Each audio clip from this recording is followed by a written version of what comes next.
ಇನ್ನು ಹಾಸನದ ಭಾಗದಲ್ಲಿ ಕಾಡಾನೆಗಳ ಹಾವಳಿ ಮಿತಿ ಮೀರ್ತಾ ಇದೆ. ಮತ್ತೊಂದು ಕಡೆ ಅರಣ್ಯ ಇಲಾಖೆ ಸಿಬ್ಬಂದಿಗಳು ಈ ಕಾಡಾನೆಗಳನ್ನು ಸೆರೆ ಹಿಡಿಯುವಂತಹ ಕೆಲಸವನ್ನು ಕೂಡ ಮಾಡ್ತಾ ಇದ್ದಾರೆ.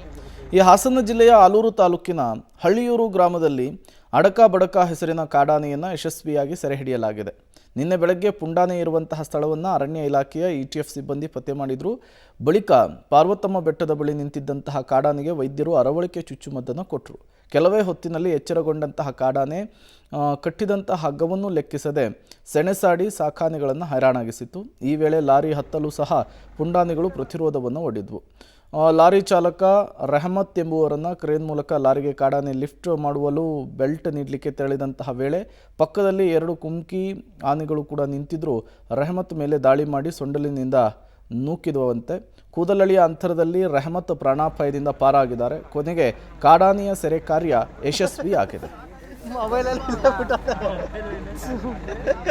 ಹಾಸನ ಜಿಲ್ಲೆಯಲ್ಲಿ ಕಾಡಾನೆಗಳ ಉಪಟಳ ಹೆಚ್ಚಾದ ಹಿನ್ನೆಲೆಯಲ್ಲಿ 2ನೇ ಬಾರಿಗೆ ಪುಂಡಾನೆಗಳ ಸೆರೆ ಹಿಡಿಯುವ ಕಾರ್ಯಾಚರಣೆಯನ್ನು ಆರಂಭಿಸಲಾಗಿದೆ. ಈಗ ನೀವು ದೃಶ್ಯದಲ್ಲಿ ಗಮನಿಸ್ಬೋದು, ಇದು ಆಲೂರು ತಾಲೂಕಿನ ಇರುವಂತಹ ಒಂದು ಗ್ರಾಮ. ಈ ಗ್ರಾಮದಲ್ಲಿ ಅಡಕ ಬಡಕ ಹೆಸರಿನ ಒಂದು ಪುಂಡಾನೆ ಏನಿತ್ತು, ಇದು ಸಾಕಷ್ಟು ಜನರಲ್ಲಿ ಆತಂಕವನ್ನು ಸೃಷ್ಟಿ ಮಾಡಿತ್ತು. ಇದರ ಚಲನವಲನವನ್ನು ಗಮನಿಸ್ತಕ್ಕಂತಹ ETF ಸಿಬ್ಬಂದಿಗಳ ಮೇಲೂ ಸಹ ದಾಳಿ ಮಾಡಿ ಒಂದು ರೀತಿ ಭಯದ ವಾತಾವರಣವನ್ನು ಸೃಷ್ಟಿ ಮಾಡಿತ್ತು. ಏನು ಗುರುವಾರದಿಂದ ಪುಂಡಾನೆಗಳ ಸೆರೆ ಕಾರ್ಯಾಚರಣೆಯನ್ನು ಅರಣ್ಯ ಇಲಾಖೆ ಆರಂಭಿಸಿತು. ಗುರುವಾರ ಮೊದಲನೇ ದಿನವೇ ಸಲಗವನ್ನು ಹಿಡಿದು ಸ್ಥಳಾಂತರ ಮಾಡಲಾಗಿತ್ತು.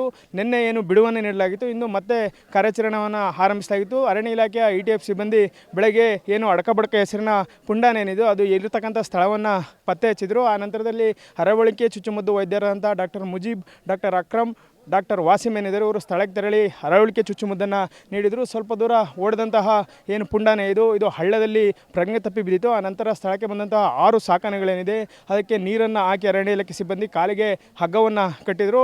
ಅಲ್ಲಿಂದ ಅದನ್ನು ಎಳೆದು ತರಲು ಸಾಕಷ್ಟು ಹರಸಾಹಸವನ್ನು ಪಡಬೇಕಾಯಿತು. ಯಾಕೆಂದರೆ ಇಲ್ಲಿ ಗಿಡಗಂಟೆಗಳು ಹೆಚ್ಚಾಗಿದೆ.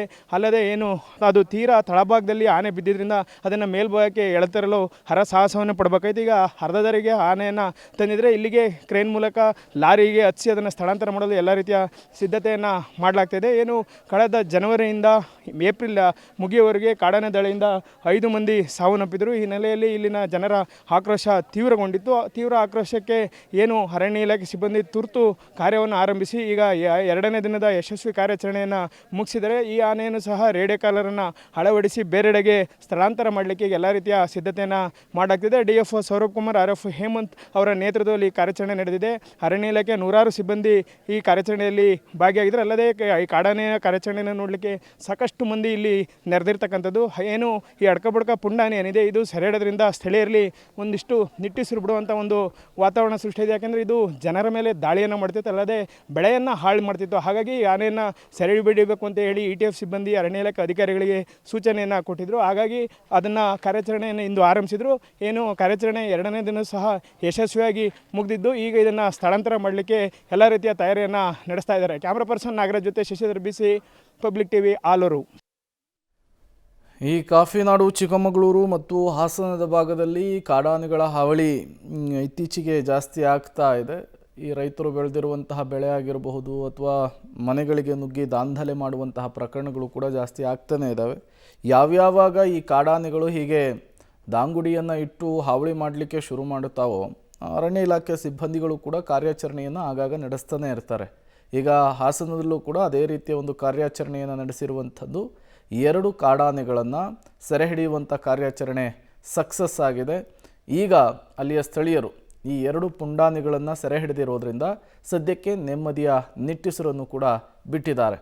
ಬಟ್ ನೀವು ಎಷ್ಟೇ ಕಾಡಾನೆಗಳನ್ನು ಸೆರೆ ಹಿಡಿದ್ರೂ ಕೂಡ ಮತ್ತೆ ಈ ಕಾಡಾನೆಗಳು ಎಂಟ್ರಿ ಕೊಡೋದು, ಈ ರೀತಿಯ ಹಾವಳಿಯನ್ನು ಶುರು ಮಾಡ್ಕೊಳ್ಳೋದು ಅಲ್ಲಿ ಸರ್ವೇ ಸಾಮಾನ್ಯವಾಗಿರುತ್ತೆ.